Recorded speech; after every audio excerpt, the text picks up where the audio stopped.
प्यारे सतगुरु भैया जी महाराज के जन्म दिवस महा की सतगुरु की प्यारी साथ संगत को लाख लाख बधाइयाँ। और आज रानू का भी जन्मदिन है, मंगल कामनाओं के साथ उन्हें भी ढेर सारी बधाइयाँ। रामायण में लिखा है, बड़े भाग मानस तन पावा, सुर दुर्लभ सदग्रंथन गावा। ये मनुष्य का शरीर बड़े भागों से मिलता है। 84 लाख योनियों में चक्कर लगाने के बाद ना जाने हमें उस प्रभु की कृपा से कैसे ये मनुष्य का जीवन प्राप्त होता है, इस बात को हम मनुष्य जीवन पाने के बाद भूल जाते हैं। रामायण जैसे ग्रंथ में जब इसका उल्लेख किया गया है, उसके माध्यम से थोड़ी थोड़ी समझ हमारे जीवन में आनी चाहिए और इस पर हमें अपने जीवन में कुछ प्रकाश डालना चाहिए कि जो ऐसे महान ग्रंथों में जिन चीज़ों का उल्लेख किया गया है वो कोई मामूली नहीं है। कहा है सुर दुर्लभ, कि ये मनुष्य शरीर देवताओं को भी दुर्लभ है। स्वर्ग में बैकुंठ में बैठे हुए देवी देवता भी इस बात की कामना करते हैं कि उन्हें मनुष्य का जीवन मिले, वो परमात्मा की भक्ति करें, वो सत्संग करें, वो इस मनुष्य शरीर में धराधाम पर विचरण करें। ये मंगल कामनाएं स्वर्ग और बैकुंठ में बैठे हुए देवी देवता भी करते हैं, जिसको हम पाए बैठे हैं। और कहा है साधन धाम मोक्ष कर द्वारा, पाए न जे परलोक सिधारा, कि ये मनुष्य का शरीर ही है जो साधना का धाम है। हम मंदिरों में जाते हैं, मस्जिदों में, गिरजाघर गुरुद्वारों में जाते हैं, लेकिन रामायण कहती है ये मनुष्य का शरीर ही है जो हमें साधना करने के लिए उस परमात्मा ने दिया है। जब तक ये शरीर है तब तक ही हम परमात्मा की भक्ति कर सकते हैं। जब तक इस शरीर में हमारी आत्मा रहती है तब तक हम नाम का जाप कर सकते हैं, संतों का दर्शन कर सकते हैं, सेवा कर सकते हैं, भक्ति कर सकते हैं। और जब ये शरीर छूट जाता है इसके बाद हम कुछ नहीं कर सकते हैं। इसका मतलब ये है ये साधना का धाम है। और हुजूर कृपाल सिंह जी महाराज कहा करते थे मोक्ष का दरवाजा इसलिए है कि हम मनुष्य शरीर जो हमने पाया है ये सृष्टि की सर्वश्रेष्ठ योनि है। सभी योनियों में 84 लाख योनियों में सबसे बड़ी योनि है। इसे पाने के बाद मनुष्य परमात्मा की भक्ति करे और अगला कदम जो उसका गिरे वो परमात्मा के घर में ही जाकर के गिरे। अर्थात मनुष्य जीवन पाने के बाद हमें मोक्ष की प्राप्ति होनी ही चाहिए। कम से कम मनुष्य का जीवन मिलना ही चाहिए। अगर हमें मनुष्य का जीवन नहीं मिला, हमें मोक्ष की प्राप्ति नहीं हुई, इसका मतलब हम मनुष्य जीवन पाने का कोई लाभ उठा नहीं पाए। तो जब संत महापुरुष संसार में आते हैं वो कहते हैं जे परित्र दुख पावे, सिर धुन धुन पछताए, काल कर्म ईश्वर मिथ्या दोष लगाए।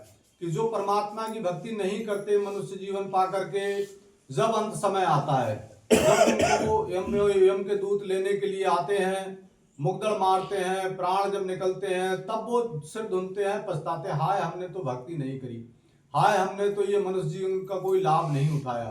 काल है, कर्म है, ईश्वर है, परमात्मा को दोष लगाते हैं, परमात्मा तूने ये क्या किया। कर्म को दोष लगाते हैं, हमारे तो कर्म में ही नहीं था। मिथ्या संसार में दोष लगाते हुए घूमते हैं। लेकिन परमात्मा ने जब ये जीवन दिया, जब हमें ये काम करने का सुंदर मौका दिया, तब हमने इस काम को नहीं किया। जिसको अपने जीवन में इस चीज की समझ आई है, जिसको अपने जीवन में होश आई है, चेतना आई है कि मनुष्य जीवन का उद्देश्य क्या है, उसने अपने जीवन में सारी चीजों को पीछे छोड़ दिया। वो अगर राजा है तो उसने राज्य का त्याग कर दिया, अगर वो रंक है तो उसने अपने जीवन से रंकता को हटा दिया। उसने सिर्फ अपने जीवन में तय कर लिया गॉड फर्स्ट वर्ड नेक्स्ट। पहले हम परमात्मा की भक्ति करेंगे, पहले हम उस परमात्मा को जानेंगे जो मनुष्य जीवन का उद्देश्य है। तो मनुष्य जीवन का उद्देश्य महापुरुषों ने बताया है परमात्मा की भक्ति और उसकी प्राप्ति करना है। मनुष्य जीवन पा करके अगर हमने परमात्मा की भक्ति कर ली, उस परमात्मा को जान लिया, उसके स्वरूप को पहचान लिया, तो हमारा ये मनुष्य जीवन सार्थक हो जाता है। अगर हमने ये काम नहीं किया तो हमारा मनुष्य जीवन बेकार चला जाता है। महात्मा बुद्ध को जब ये चेतना आई, उन्होंने तुरंत राजपाट का त्याग किया और परमात्मा की भक्ति में लग गए। गोपी चंद को जब ये समझ आई परमात्मा की भक्ति जरूरी है, उन्होंने सब कुछ त्याग कर दिया और परमात्मा की भक्ति में लग गए। जब जब जिसको समझ आई उसने परमात्मा की भक्ति को तुरंत प्रमुखता देना शुरू कर दिया। हमारे यहाँ जो जिक्र आता है, जो हमारा मत है, राधा स्वामी जिसको हम कहते हैं, जिससे कि इसकी कन्हैया से स्वामी जी महाराज और भैया जी महाराज हैं, तुलसी साहब से हाथरस वाले, उन्होंने अपनी जो है वो राजपाट का त्याग कर दिया और सब कुछ त्याग करने के बाद में परमात्मा की भक्ति में लग गए। झोपड़ी बना करके रहने लगे और सारे जीवन उन्होंने अपने जीवन में परमात्मा की भक्ति करी। जिसे जिसे अपने जीवन में होश आई है, जिसे जिसे अपने जीवन में समझ आई है कि मनुष्य जीवन का उद्देश्य परमात्मा की भक्ति करना है। राजा जनक को जब ये समझ आई तो उन्होंने जो है राजा होते हुए भी सब चीज का त्याग किया और कहा कि परमात्मा की भक्ति मेरे जीवन में जरूरी है। कैसे परमात्मा की भक्ति होगी? संत महात्माओं को बुलाया, दरबार लगाया, सबने जो है उन्हें सलाह दी कि इस समय जो भक्त के गुरु हैं वो अष्टावक्र हैं, जब आप उनकी शरण में जाओगे तभी आपको जो है परमात्मा की भक्ति और उसकी प्राप्ति होगी। और ऐसा हुआ भी, जब वो उनकी शरण में गए, गुरु के बताए रास्ते पर चले, तब जो है उन्हें परमात्मा की प्राप्ति हुई। तो जितने भी महापुरुष संसार में आए, जब धनी धर्मदास को इस बात की चेतना आई कि मैं जो है कैसे उस परमात्मा को प्राप्त कर सकता हूं, पर तरीके सबके अलग अलग होते हैं, प्रयास तो सबका होता है, लेकिन स्वामी जी महाराज कहा करते थे कि जब हमारे जीवन में, जब हमारे अंदर एक प्रकार से उस परमात्मा की चाह पैदा होती है, जिज्ञासा पैदा जब हमारे अंतर से होती है और सच्ची जिज्ञासा पैदा होती है, जब हम तन से मन से समर्पित होकर के उस प्रभु की शरण में चले जाते हैं और हम उस परमपिता परमात्मा से सुबह शाम हर समय ये प्रार्थना करते हैं, चाहे हम भक्ति किसी रूप में कर रहे हों, अगर हम उस परमात्मा से ये प्रार्थना करते हैं कि हे परमात्मा, हम तो तेरी प्राप्ति के लिए ही सारे साधन कर रहे हैं, हम जो भी साधन कर रहे हैं मन बुद्धि के आधार पर वो विषय अलग है, लेकिन जब हम सच्चे मन से, सच्चे भाव से, सच्ची प्रीति से उस परमात्मा को पाना चाहते हैं तो वो परम पिता परमात्मा हमें सच्चा रास्ता देता है। स्वामी जी महाराज ने कहा है कि हम कहीं भी किसी रूप में उस परमात्मा की भक्ति कर रहे हो, लेकिन वो परमात्मा सबसे ऊंची चोटी पर बैठा हुआ है। वो देख लेता है कि किस हृदय के अंदर ज्वाला भड़की है, किस हृदय से ये धुआं उठा है, वो इस बात को पहचान लेता है और उस जीव पर दया करके वो कहीं ना कहीं संत की शरण में लगा देता है। तो धनी धर्मदास जी को जब अपने जीवन में लगा कि उन्हें परमात्मा की भक्ति करनी है, उन्हें प्रभु की प्राप्ति करनी है, तो जो है उन्होंने अपने घर में इस बात की चर्चा करी। जैसे हम परिवार में चर्चा करते हैं, उन्होंने भी अपने परिवार में अपनी पत्नी से इस बात की चर्चा करी कि मुझे जो है परमात्मा की भक्ति के बिना रहा नहीं जाता है, मुझे लगता है कि परमात्मा मेरे जीवन में हो।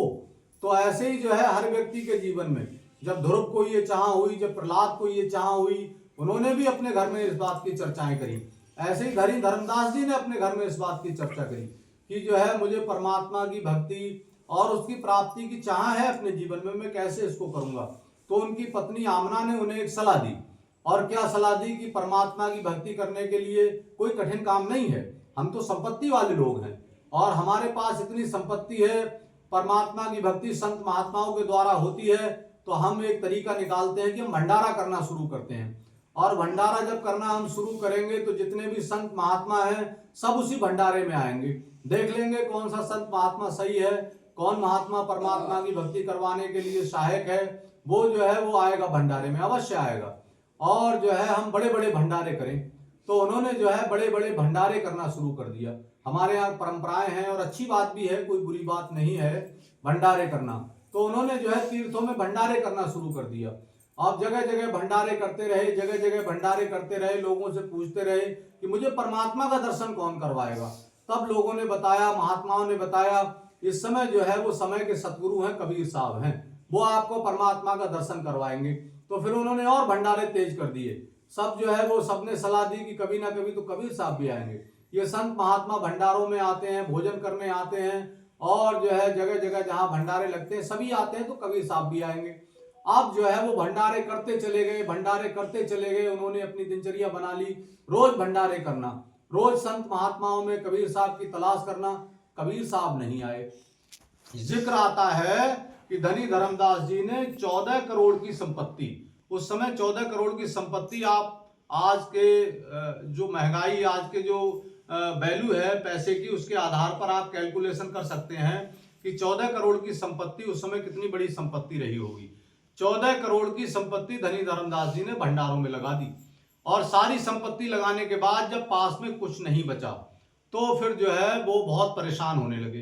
कहने लगे बताओ, हमने इतना दान किया, इतना सब कुछ किया, लेकिन फिर भी हमें कबीर साहब नहीं मिले, परमात्मा की भक्ति का रास्ता नहीं मिला, अब क्या करें। बड़े निराश रहते थे, बड़े परेशान रहते थे मन में कि हम क्या करें क्या नहीं करें। अब मनुष्य जब निराश होता है तो करता क्या है, कुछ नहीं करता है, फिर वो मायूस बनकर के समाज में घूमता रहता है। सलाह उन्होंने लोगों से ले ली, सफलता हासिल हुई नहीं, बड़े परेशान थे। तो एक दिन जो है वो कहीं बाहर घूमने के लिए निकल गए। कबीर साहब जो है दरवाजे पर आ गए। दरवाजे पर कबीर साहब आए, उनकी पत्नी आमना घर में खाना बना रही थी। खाना बनाते समय जो है कबीर साहब ने दरवाजे पर आवाज लगाई, क्या पापी धर्मदास है? जब ये बात कही तो जो है अब जो है वो आमना ये विचार करने लगी, ये कौन आदमी है जो मेरे पति को पापी कहता है? वो तो इतने बड़े दानी हैं, धर्मात्मा हैं, सारी संपत्ति उन्होंने भंडारों में लगा दी, इतने बड़े महात्मा को कोई जो है पापी कैसे कह सकता है? तो उन्होंने जो है आकर के कबीर साहब से जो है वो कबीर साहब को कहने लगी कि आप हमारे पति को कैसे जो है कह सकते हैं कि वो पापी है? जब ये बात कही तो कबीर साहब कहने लगे वो पापी है, मैं कहता हूं वो पापी है। तो जो है जब ये बात कही तो वो कहने लगी कैसे आप कह सकते हो? वो कबीर साहब आगे बढ़े, कबीर साहब अंदर घर में आगे बढ़े, चूल्हे में जो लकड़ी जल रही थी कबीर साहब ने लकड़ी उठाई और झट से झटकी। जब लकड़ी झटकी तो उसमें से कीड़े निकल पड़े, बहुत सारे। जब कीड़े निकल पड़े तो आमना की आंखें खुली की खुली रह गई। वो कहने लगी ओहो ये सब क्या चल रहा है, इसका मतलब ये जो है वो लकड़ी के अंदर की जानते हैं। फिर वो बोल नहीं पाई, इतने में जो है कबीर साहब गायब हो गए।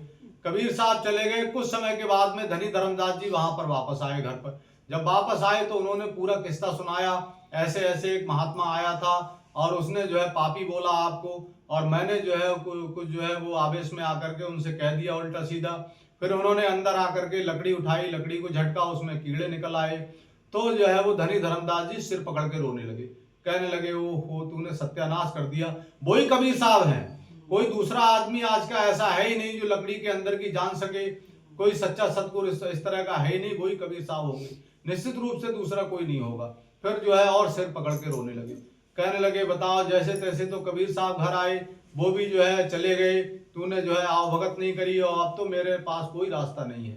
अब उन्होंने मन बना लिया कि अब तो जो है वो ना दीन के रहे ना दुनिया के रहे, अब तो जो है दरिया में डूब के मरना ही उचित है। उन्होंने पक्का मन बना लिया और दरिया के किनारे डूब के जो है मरने के लिए चल दिए।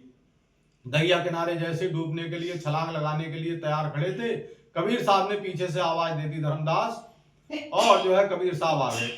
कबीर साहब आ गए, तुरंत जो है झट से धर्मदास जी को पकड़ लिया, कहने लगे जो है मैं इसलिए नहीं आया, तेरे मन में घमंड था, तेरे मन में इस बात का घमंड था कि संत महात्मा जहां गुड़ होते हैं वहां चींटियां आती हैं। तो तेरे मन में इस बात का अहंकार था, जहां गुड़ होता है, तेरी पत्नी के मन में भी इस बात का अहंकार था, जहां गुड़ होता है वहां चींटियां आती हैं। तो जो है मैं इसलिए नहीं आया, और अब जो है तेरा समय आ गया, तू निर्बल हो गया, और जब तू निर्बल हो गया, जब तू जो है वो पूरी तरह से तूने अपना सब कुछ त्याग कर दिया, तो मैं तेरे सामने खड़ा हूं। तो परमात्मा जो है कैसे प्राप्त होता है? अपबल, तपबल और बाहुबल, चौथो बल है दाम। जब तक कोई अपना बल, अपनी शक्ति, अपने शरीर की शक्ति, अपनी सामाजिक शक्ति, अपनी जो है किसी भी प्रकार की शक्ति का त्याग नहीं करता है, अपबल तपबल, अपनी तपस्या का बल, बड़े बड़े लोगों ने अपनी तपस्या की शक्ति से उस परमात्मा को पाना चाहा है। स्वामी जी महाराज जी कई बार एक किस्सा सुनाते थे, एक महात्मा था, उसने जो है बड़ी तपस्या करी, और तपस्या करने के बाद में वो जो है हर समय भजन करता था, भजन करके उठता था, एक अनार खाता था, पानी पीता था, फिर बैठ जाता था। उसके बाद जो है उसकी वही दिनचर्या थी। उसने जो है गुरुजी से जो नाम लिया था, नाम का जो है सुमरण करता था, और जो है हर समय उसी में लगा रहता था। उठता था तो एक अनार खाया, पानी पिया, फिर बैठ गया। तो जो है जब उसका अंत समय आया तो यम और यम के दूत पूछने लगे उससे कि भाई ये बताओ कि तुम जो है तुम्हें जो है परमात्मा की जो तुमने भक्ति करी है उसका फल पहले दिया जाए, या तुम जो है जो गुरुजी तुम्हारे हैं, गुरुजी की कृपा से तुम्हें पार कर दिया जाए। जब ये बात कही तो उनके मन में तो इस बात का घमंड था कि हमने तो जो है अपने जीवन में बड़ी भक्ति करी है, हम तो जो है वो, तो हम भक्ति का फल क्यों गवा दें? जो हमने भक्ति करी है उसका फल हम क्यों गवा दें? हम तो भक्ति का फल लेंगे। आप जैसे ही जो है भक्ति के फल की चाह करी, वैसे ही जो है वो मार चीटी चीटा आकर के जो है वहां पर कहने लगे, ये जब जो है अनार खाने जाता था, ये दरिया में पानी पीने जाता था, इसने जो है हमें पैर से कुचल के मारा है, और ये इसको चीटी बनाओ और हमें मनुष्य बनाओ, ये इसको हम पैर से कुचलेंगे, मारेंगे, तब जो है हमारे कर्मों का उद्धार होगा। तुम जो है इसे परमात्मा, इसे जो है वो चीटी बनाओ, इसे चीटी बनाओ। जब ये चीज जो है उसने देखी तो बहुत परेशान होने लगा, हाथ जोड़ करके कहने लगा, मुझे तो गुरु कृपा से पार कर दो। तो स्वामी जी महाराज कहने लगे कि संसार में कोई कितनी भी भक्ति कर ले, जब कर ले तब कर ले, भक्ति कर ले, रिद्धि कर ले, सिद्धि कर ले, कितना भी कुछ कोई हो जाए, लेकिन बिना गुरु की कृपा के संसार में किसी को मुक्ति मिलने वाली नहीं है। क्योंकि हम कहीं ना कहीं तो पाप करते हैं, कहीं ना कहीं हर इंसान जो है पाप में लगा हुआ है। पाप एक प्रकार से नहीं होता है, तन से ही पाप नहीं होता है। पाप जो है वो विचारों से भी होता है, मनसा का पाप भी होता है। हमारे मन में न जाने लोगों के लिए कितनी बुरी बुरी भावनाएं चलती रहती हैं, ये भी तो एक पाप है। और ये पाप भी हमारी जो है एक क्रिया है, और ये हमारे संचित कर्मों के रूप में हमारी आत्मा पर हस्तांतरित हो जाता है। शरीर से किया हुआ कर्म भी हमारी आत्मा पर हस्तांतरित होता है, मनसा का पाप भी हमारी आत्मा पर हस्तांतरित होता है। तो ये बात समझ लें अपने जीवन में कि परमात्मा की भक्ति करने के लिए अपना बल, अपनी तपस्या का बल, अपनी भुजाओं का बल, जिन लोगों ने अपनी भुजाओं का, देखिए रावण जैसा व्यक्ति जो चारों वेदों का ज्ञाता था और तीनों लोगों पर उसने विजय प्राप्त कर ली, और इतना विद्वान आदमी, लेकिन सिर्फ एक अपनी शक्ति पर उसे अहंकार हुआ। रावण को उसके अहंकार ने उसे समाप्त कर दिया। उसके पास बहुत कुछ था, विद्वता थी, महदरभाष्य नामक पुस्तक का टीकाकार भी था और सब कुछ था, लेकिन एक अहंकार का जो बीज उसके अंदर अंकुरित हुआ कि मेरे अंदर शक्ति है, मैं जो मेरे अंदर अंकुरित हुआ, उसने उसको नष्ट कर दिया। तो अपने जीवन में जब किसी ने उस परमात्मा के सहारे अपना जीवन छोड़ दिया है, उस प्रभु के, उस सतगुरु के सहारे जिसने अपना जीवन छोड़ दिया है। द्रौपदी थी, भरी सभा में सब उन्होंने ये चाहा कि ये भरी सभा में मुझे सब बचाएंगे ही, एक समाज जो है ऐसे अपमानित कैसे होने देगा एक महिला को जो है समाज में। और जो है उसने समाज की तरफ को देखा, ये जो बैठे हैं समाज में, मेरे गुरुजी बैठे हैं समाज में, मेरे पति बैठे हैं समाज में, ये पूरा भरा पूरा समाज बैठा है, ये ऐसे कैसे होने देगा। और उन्होंने जो है समाज की तरफ को टकटकी लगा करके देखती रही, ये मदद करने आएंगे, वो मदद करने आएंगे, ये मदद करने आएंगे, वो मदद करने आएंगे, ऐसी समाज में टकटकी लगा करके देखती रही। लेकिन समय वक्त वो आ गया कि जब उन्हें समाज में अपमानित होने का सिर से पल्लू खिसक चुका था, तब उन्होंने सोचा कि अब समाज मुझे ये बचा नहीं पाएगा। तब जो है प्रभु को, भगवान कृष्ण की अनन्य भक्त थी, उन्होंने जो है भगवान कृष्ण को पुकारा। जब भगवान कृष्ण को पुकारा तो वो जो है सीधे आकर के उनकी रक्षा हुई, सीधे उनकी मदद हुई। जब जो है सीधे आकर के भगवान कृष्ण ने रक्षा करी, तो फिर जो है वो द्रौपदी भगवान कृष्ण से पूछने लगी कि आप जो है अगर पहले आ जाते तो मेरे सिर से ये पल्लू नहीं खिसकता, आप पहले क्यों नहीं आए? तो भगवान कृष्ण कहने लगे, पहले आता कहाँ से, तूने मुझे पहले पुकारा ही कब था? तूने जब पुकारा तब मैं आया। तो जब कोई अपने जीवन में सब कुछ त्याज्य देता है, जब कुछ अपने जीवन में वो एक सहारे से हो जाता है, एक भरोसा, एक बल, एक आस विश्वास, जब अपने जीवन में एक भरोसा हो जाता है, हम अपने गुरुजी की शरण में हैं, हमें गुरुजी पर पूरा भरोसा है, एक आस है, एक विश्वास है, एक ही भरोसा है, जो हमें अपने जीवन में मिलेगा गुरुजी से मिलेगा, नहीं मिलेगा तो नहीं मिलेगा। हमें हमारे कई बार ऐसा होता है, हमारे अपने कर्म है, संयोग है, फिर वो दूसरी जगह भी कहाँ मिल जाएगा, कहीं अपना मन परेशान कर लें, कुछ भी कर लें, लेकिन वो हमें फिर दूसरी जगह भी कहीं मिलने वाला नहीं है। जो मिलेगा वो एक दर से मिलेगा। इसीलिए कहा है, रहमन मूल्य पूजिए, फूले फले अघाए, कि हम जो मूल्य भक्ति है, जो गुरु भक्ति है, उसी रास्ते पर हम बैठे हैं, उसी रास्ते पर हम चल रहे हैं। दूसरा हमें कोई आधार नहीं है, ना ही हमें अपने जीवन में आधार की आवश्यकता है, क्योंकि गुरु भक्ति ही संसार में सबने अपनाई है, जिसको हम सब भाई बहन इस रास्ते पर चल रहे हैं। तो इसी के लिए जो है धनी धर्मदास जी ने, जब उन्होंने जो है कबीर साहब को प्राप्त कर लिया, तो उसके बाद में जो है उन्होंने कभी किसी चीज की चाह नहीं करी, और एक ही चाह करी कि हम सत्य नाम व्यापारी। नाच नाच करके गाते थे, समाज में नाच नाच करके कहते थे कि समाज के लोग मूर्ख हैं और मैं जो है वो प्रभु भक्ति को प्राप्त कर लिया, मैंने उस परमात्मा को पा लिया। ये समाज में जो है सारे लोग जो है वो कहाँ किस चीज को प्राप्त करना चाहते हैं, कहते हैं वो ये धन प्राप्त कर रहे हैं जो इनसे छूट जाएगा, समाप्त हो जाएगा, लेकिन मैं सत्य नाम व्यापारी, मैंने उस प्रभु नाम की धन की कमाई करी है। कहते हैं कोई कोई लाद है कांसा पीतल, कोई कोई लौंग सुपारी, हम तो लादो नाम धनी को पूर्ण खेप हमारी। कहते हैं दुनिया भी व्यापार दुनिया में समाप्त हो जाएंगे, दुनिया कमाई है दुनिया में छूट जाएगी, लेकिन ये प्रभु नाम का धन हमारे साथ जाएगा। इसीलिए कहते हैं हम सत्य नाम व्यापारी, हम उस प्रभु के नाम का व्यापार करते हैं। और धनी धर्मदास जी ने अपने जीवन में ये बात सिद्ध करके दिखाई। और क्या कहते हैं, पूंजी ना टूटे नफा चौगना, बनज की ओ हम भारी, हाट जगाती रोक न सके निर्भय गैल हमारी। कहते हैं हमारी इसमें पूंजी नहीं टूटती है, हमारा जो है हमें चौगना नफा होता चला जाता है। कहते हैं दुनिया में कोई भी धन हमारा ये ले नहीं पाएगा, हमने जो राम नाम का धन कमाया है, श्वास श्वास से कमाया है, वो हमारे खाते में परमात्मा के दरबार में सुनहरे अक्षरों से लिखा जाएगा। और वो श्वासें हमारी जो है वो प्रभु नाम में गई हुई श्वासें हैं, वो श्वासें हमारी बेकार नहीं गई हैं, हमने उस सांसों का भोग नहीं किया है, हमने उन सांसों का योग किया है, वो सांसें हमारे खाते में हैं, क्योंकि जो है हमने वो स्वयं जो है वो परमात्मा के नाम में लगाई हैं, इसलिए वो सांसें हमारी समाप्त नहीं हुई हैं, वो हमारे खाते में परमात्मा के दरबार में है, क्योंकि हमने उन सांसों को प्रभु से जोड़ दिया है। और इसीलिए क्या कहते हैं, मोती बूंद घटे में उपजे सुकृत भरत भंडारी, और नाम पदारथ ला चलो है धर्मदास व्यापारी। कहते हैं वो परमात्मा, वो नाम, मोती की बूंद कहते हैं नाम के लिए, वो नाम हमारे अंतर में ही प्रकट होता है। नाम प्रकट करने के लिए हम चाहे संसार में बहुत उपाय मनुष्य करता है, सब कर ही रहे हैं अपने अपने तरीके से, लेकिन धनी धर्मदास जी कहते हैं घटे ही में उपजय, ये मोती की बूंद, ये परमात्मा का नाम हमारे अंतर में ही प्रकट होता है, और अंतर में ही सबने परमात्मा को पाया है।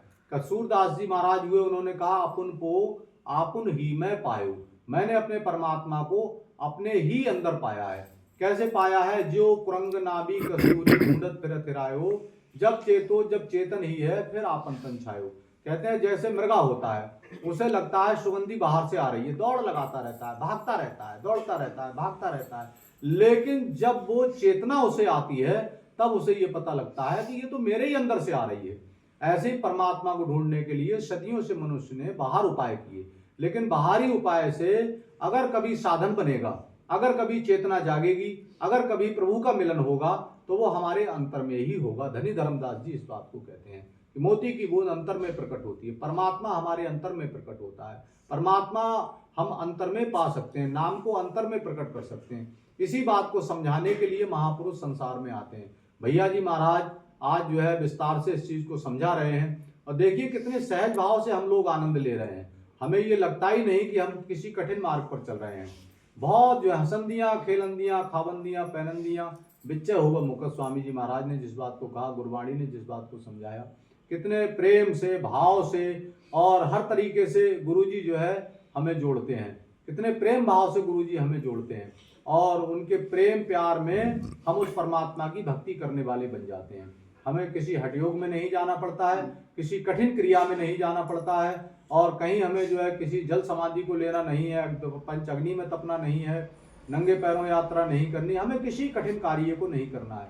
सहज भाव से हम उस परमात्मा का दर्शन कर सकते हैं, उस परमात्मा की प्राप्ति कर सकते हैं। सिर्फ ये है कि हम अपने सतगुरु के बताए रास्ते पर चलें, अपने सतगुरु से प्रीति करने वाले बने, प्रेम और प्रतीत और प्रीत अपने सतगुरु से करें। बाकी जो है दुनिया से सारी चीजों में अपने बरतें दुनिया को, लेकिन प्रेम और प्रतीत और प्रीति अपने गुरु जी से करें। जिससे जिसकी लगन लग जाती है, जिससे जिसकी प्रीति हो जाती है, वो उसी में जाकर के समा जाता है। जहाँ आशा तहाँ बासा, जहाँ पर आपकी जो है विश्वास लगा है, प्रीति लगी है, वो उसमें अंत समय में जाकर के समा जाता है। हमारी सतगुरु में प्रीति लगी है, हमारा सतगुरु में प्यार है, ध्यान है, तो अंत समय में जो है गुरु और हम जो है एकम एक हो जाएंगे। और गुरु में जो है गुरु परमात्मा का रूप है, और हमारी आत्मा भी परमात्मा का रूप है। आत्मा उस परमात्मा में जाकर के मिल जाती है, विलीन हो जाती है। इसे हम परमात्मा की भक्ति और परमात्मा की प्राप्ति कहते हैं। तो आज का सत्संग प्रोग्राम अभी समाप्त है। अब 5 मिनट का ध्यान